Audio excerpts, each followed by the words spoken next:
Hi guys, well in this video we're going to be talking about the 3 things that separate the wealthy from the poor. But before I get into that, I want to show you something. We have some stupid as the norm merchandise. Now on the back it says abnormal, adjective, different from what is usual or normal. So if you'd like to get your hands and show off your abnormal credentials, you can click a link in the description below. It'll take you to a page on our website and allow you to buy some t-shirts, sweatshirts and hoodies if you so wish. But now, by the power of YouTube, ta-da! Well, the first thing that separates the wealthy from the poor is knowledge. The wealthy are always gaining knowledge. Now, the only thing that separates me and a guy on a 22.5 million super yacht is the guy on that super yacht knew how to raise 22.5 million, and I don't. And that's why he sat there, because if I knew what he knew, I'd be sat where he was instead of, well, in my daughter's bedroom.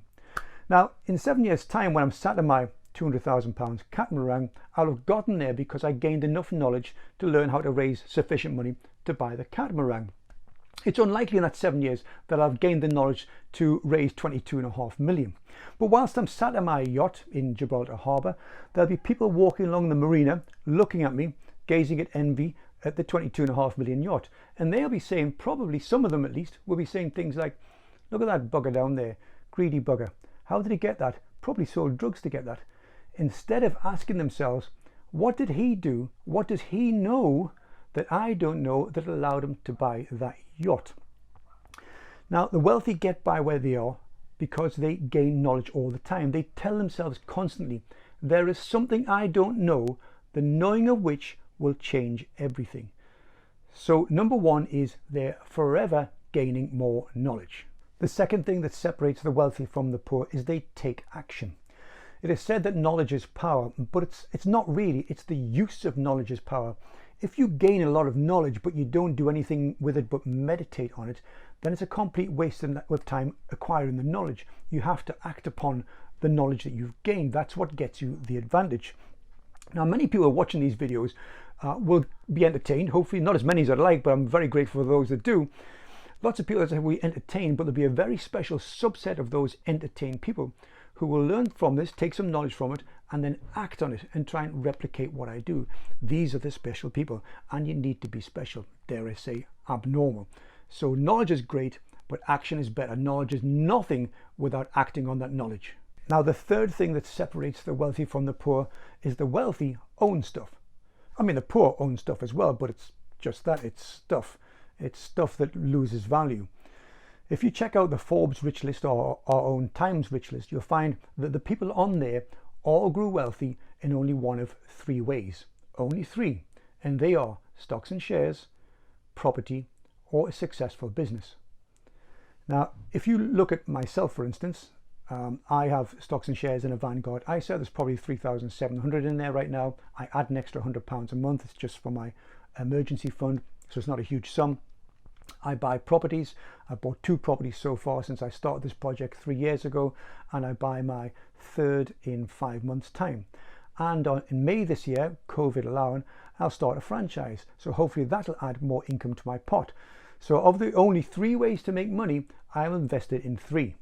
So I want to take a little self-reflection here for yourselves and ask yourself, if that's the only 3 ways to make money, how am I doing? How am I measuring? Have I got any stocks and shares? Do I own property, or am I invested in or working in a successful business? And continuing on the theme of self-reflection, I don't know how old you are when you're watching this video, but if you think back to all the money you've made in your lifetime thus far, how much of it have you saved? Or has it, like I did before I started my little project here, let it all go and slip through my fingers, and most of it I pissed up against the wall. I've had some great memories, of course, but the memories don't pay the bills. So if you think about the money you've wasted so far, are you going to let history repeat itself, and are you going to do the same for the next half of your life? Or are you going to look at those 3 categories and start investing in them today? So when I finally reach the age of 67 in 7 years' time, and I come to the end of my little project, which, just to remind you, was to raise £300,000 from starting on minimum wage with no money in the bank and £10,000 of debt. But when I get to that yacht, and I actually think it's going to be close to £700,000, by the way, but when I'm sat in that yacht and I'm looking across at that super yacht, I will ask myself what it is that that guy knows that I don't know. and I'm going to make it my business to find out. And I guess by then I'll have come full circle, because I had to learn what to do to get my yacht, and when I've gotten my yacht, I'll be once again full circle looking at somebody else's yacht and saying, how do I get that? Or maybe it's just the continuous acquisition of knowledge, which then leads to the acquisition of wealth. I don't know how to get that £22.5 million yacht, but rest assured when I do, I'll tell you all about it. In the meantime, don't be stupid and don't be normal, guys.